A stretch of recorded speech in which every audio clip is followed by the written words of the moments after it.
The Democratic Party's allies in the AFL-CIO's unions are pressuring unions and companies to protect illegal alien migrant employees from deportation, effectively converting the pro-worker unions into wage-cutting front groups for employers.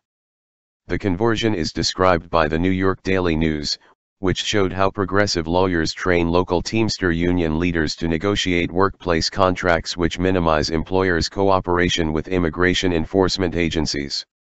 The article says, at a Wednesday class, funded by the Consortium for Worker Education, Mike Spinelli of Local 553 listened carefully as trainer Luba Cortez walked everyone through the difference between an administrative warrant and a judicial one.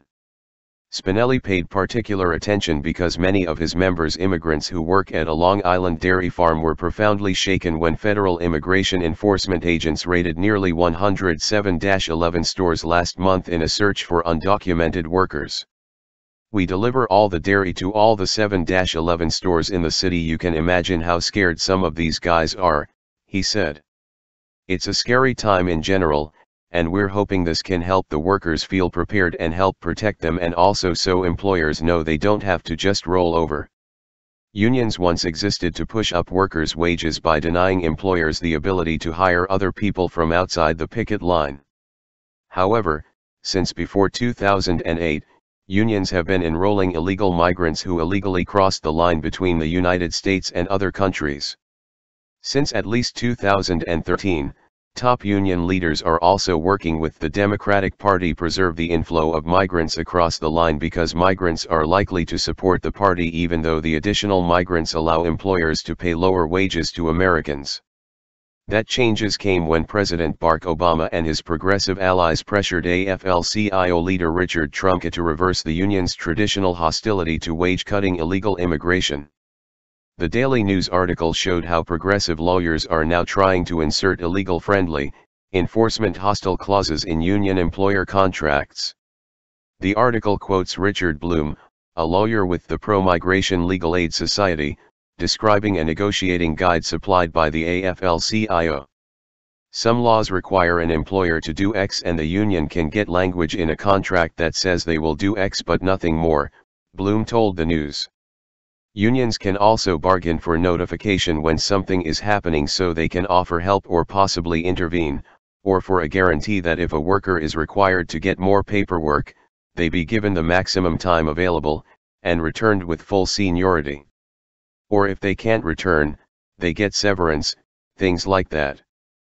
President Donald Trump reportedly won a respectable share of union votes in the 2016 election, partly because he promised to protect Americans from employers who hire cheap labor migrants after they cross the line. A March 2016 interview by the National Public Radio with Teamsters member Antonio Carexulo reported. Carexulo, well, you know, in the Home Depots in Long Island and New York City, the immigrants hang out there for day labor. And when they chase them out of Alabama. They don't hang out there as much anymore. And no, the state of Arizona and Alabama, where they were challenging people for citizenship, the illegal immigrants left the states. The jobs become more available. When there's less people, there's other jobs available. The employers who were employing those illegal immigrants, they have to turn to more skilled workers. As less people are available for the workforce, the individuals who are hiring have to pay more. The New York Daily News reports that the Teamsters membership now includes airlines employees, truckers, dairy farmers, and more, and also has a sizable share of immigrant workers, roughly a third, 40,000. Companies want more imported workers because the nation's formal unemployment rate is low. Without a reserve army of unemployed people, companies are forced to compete for new workers by offering higher wages, bonuses, and training opportunities. For example, a new chart shows that annual wage growth, including inflation, rises above 2% once the prime age non-employment rate drops below 23%. 4 million Americans turn 18 each year and begin looking for good jobs in the free market. But the federal government inflates the supply of new labor by annually accepting roughly 1.1 million new legal immigrants, by providing work permits to roughly 3 million resident foreigners, and by doing little to block the employment of roughly 8 million illegal immigrants.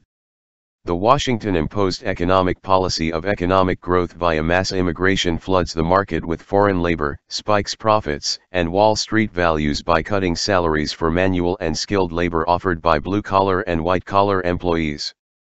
It also drives up real estate prices, widens wealth gaps, reduces high-tech investment, increases state and local tax burdens, hurts kids' schools and college education, pushes Americans away from high-tech careers, and sidelines at least 5 million marginalized Americans and their families, including many who are now struggling with opioid addictions.